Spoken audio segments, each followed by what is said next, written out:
বাইরে মরণে জাতিতে সন্তানে আতঙ্কে বেঁচেছে আর সমর রঙে তাতই তাতই তৈ রিমি রিমি দম দম তাতই তাতই তৈ রিমি রিমি দম দম ভূত পিশাচ নাচে যোগিনী সঙ্গে ভূত পিশাচ নাচে যোগিনী সঙ্গে বাইরে মরণে জাতিতে সন্তানে আতঙ্কে বেঁচেছে আর সমর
আপনাকে আমাদের বাড়িতে আসতে নিষেধ করে দিচ্ছেন না?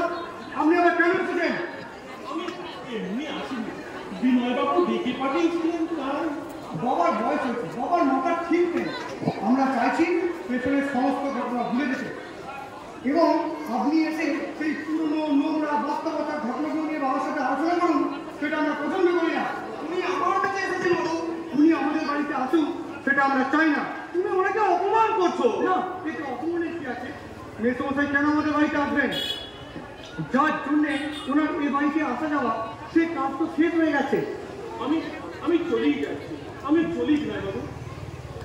যখন আপনার ছেলে চায় না তখন আমি, দাদা, বৌদি, আমরা কেউই চাই না যে আপনি আমাদের বাড়িতে আসুন।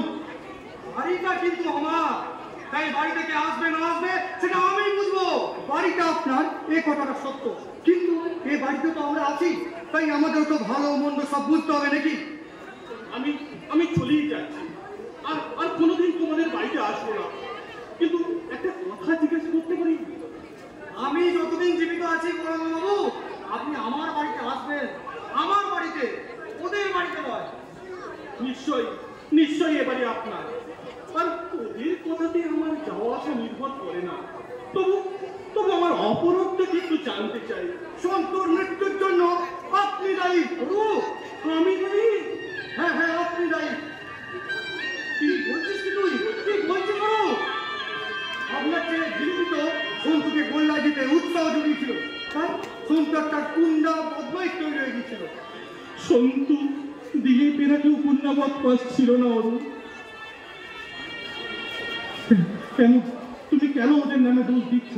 কেন নিচ্ছ? কেন কেন